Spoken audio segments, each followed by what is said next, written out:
He didn't ask for food, he didn't ask for money. But when a young soldier looked closer at the patch on his torn jacket, everything changed. It was late autumn when the nights came early and the park emptied fast.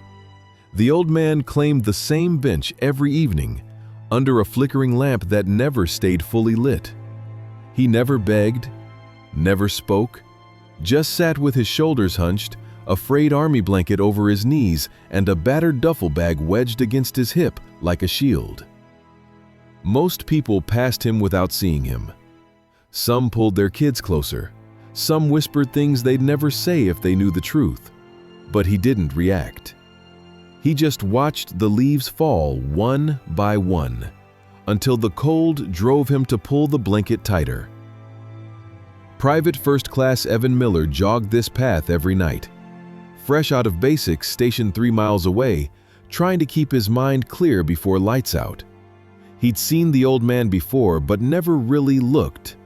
Not until tonight.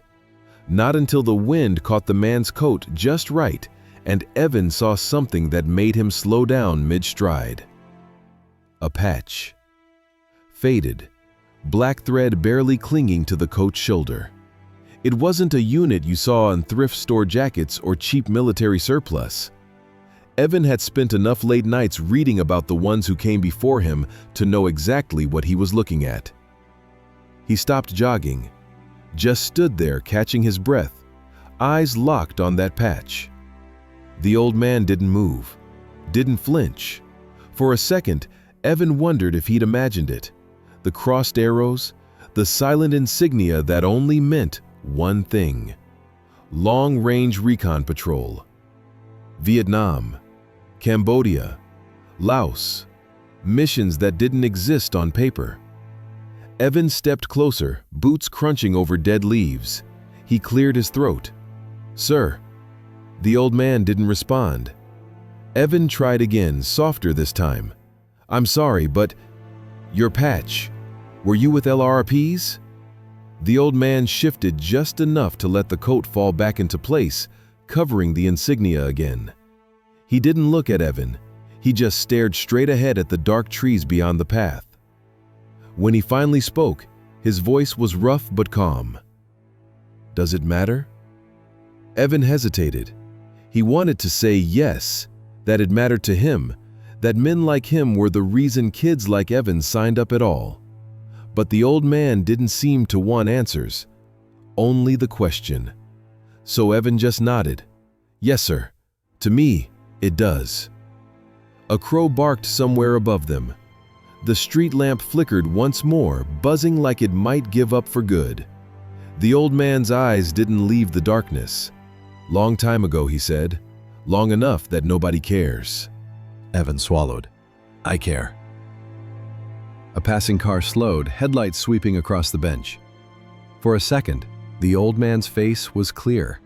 Deep lines carved by years most people wouldn't dare live through. A thin scar across his jaw. Eyes that had seen too much and stayed quiet anyway. Evan sat down on the edge of the bench, close enough to be there, far enough not to crowd him. Neither spoke for a long moment. The wind pushed leaves across their boots. The lamp above them flickered out completely. Finally, Evan asked, "Do you have anywhere warm to go tonight?" The old man's laugh was more of a breath. "I've had worse nights." Evan reached into his pocket, pulled out the only cash he had, a 20. He held it out, but the old man didn't look. "I don't want your money, kid." Evan set it on the bench anyway. "It's not for you. It's for the coffee you'll get tomorrow." The old man turned then, just enough for their eyes to meet. In that glance, Evan saw something no uniform could teach, the kind of weight only time could put on a man's shoulders. "Thank you," the old man said. Then, almost to himself, "Most people don't see me anymore." Evan stood. He wanted to say more, ask more, but he knew it wasn't his place. So, he just snapped to attention the way he'd been trained. No big show, just respect. "Thank you for your service, sir." The old man gave the faintest nod. Then, He reached into the duffel bag and pulled out something small, a patch, nearly identical to the one on his coat. He pressed it into Evan's hand. "Don't lose this," he said. "And don't wear it. Earn it." Evan clutched the patch like it might disappear if he let go. He opened his mouth to reply, but the old man was already leaning back, eyes drifting past the trees again. The conversation was done. The cold wind picked up. Evan stepped away, the patch burning warm against his palm. As he walked back toward the base, he didn't look back. He didn't need to. Some men don't ask for recognition. Some stories don't get told in textbooks. They sit under street lamps on cold benches, waiting for someone to notice. Have you ever met someone like him? Someone the world forgot until you looked closer? Drop their name in the comments. Say their story out loud, because the quiet ones deserve to be remembered too.